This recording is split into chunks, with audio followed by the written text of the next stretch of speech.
Hi guys, today I'm going to talk a little bit about my ironing station that I made. Now this is a gate leg IKEA table. I've talked about it in many of my videos. It is my favorite sewing tool. It doubles as everything: cutting table, sewing table, and my ironing station. When the gate legs are folded down on either side, it rests right up against the bottom of my bed frame because this is the only place I have to sew. And what I did is I made this ironing board top here. And all this is a piece of plywood that I have had cut down to the right size. And they do that for you at your local like Home Depot, or I think Lowe's will do it too. You just tell them what cut you want and they cut it to the size. And then I have put on batting, and then there's this like silver sort of ironing board material you can get, and I put that on. And on top of that, I have this decorator weight fabric, which is kind of like a really light canvas, but you can always put regular fabric as well. And then on the bottom of it here, I do have some of that shelf liner so that this doesn't move.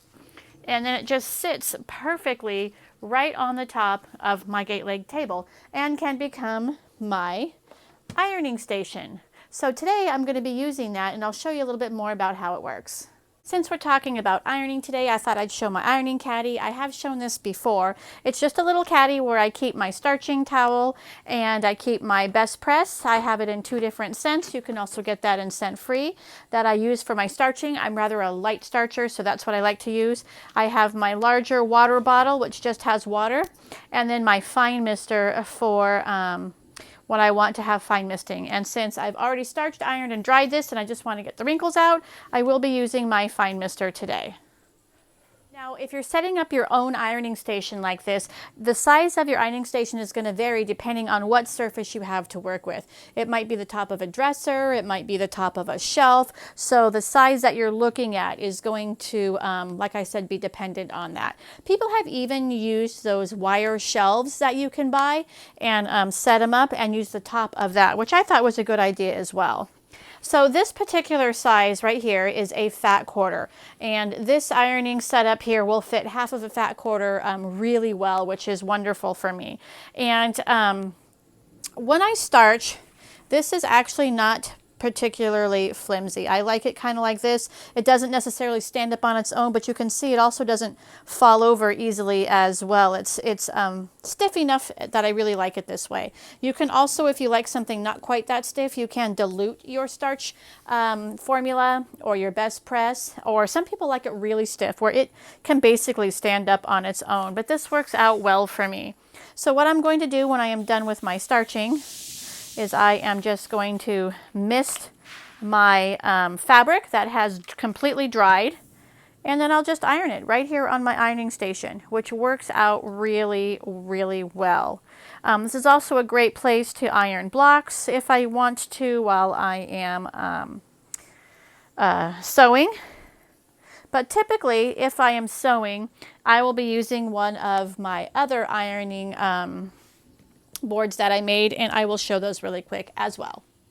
I've also shown these boards before, so we're just going to have a really quick look at them. You can make your own ironing boards any size you want. This is a little small one that I made that fits in my backpack.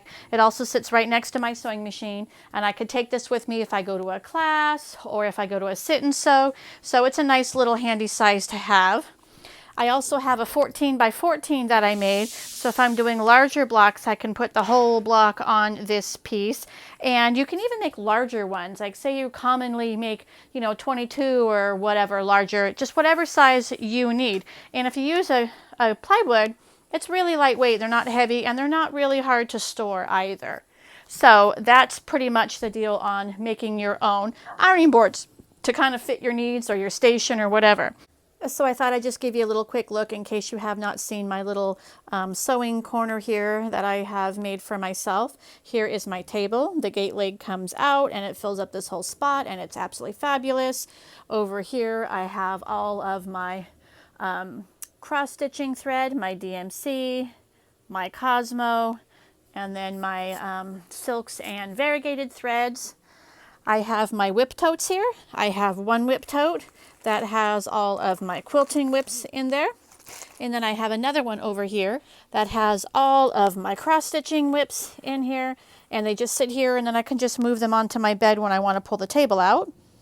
And these are my boxes, which have my cross-stitching tools, all my quilting tools. Pardon the little wire there, but in here I have some rulers. You can see back here I have a little bin which I keep my rulers and some more ironing. I have a really cute little Skinny Billy bookcase, which does have some fun stuff. My Sassy Ladies wall. And then here you can see I have a vintage sewing machine, which actually does work. Another vintage sewing machine. This is my featherweight, which I love to use, and I have to keep covered to keep the cats from eating the thread. I keep notions and tools in there. We're back to my ironing station here. And then right over here is my hand stitching area. I have my chair here where I can sit and read or hand sew. I am going to be learning how to hand stitch binding. Nice cozy little area here to sit. I have some books. And then this, which is my over the door drying rack. And I like it here because I can sort of audition the fabric and see how it's going to look together and how I'm going to feel about it when it's dry. It stores flat, so it doesn't take up extra space. And when you're using it, the 3 racks just pull out like that, and you can see you've got plenty of places to hang bunches of fabric while it is drying. So in case you just haven't seen my setup, that's what it looks like.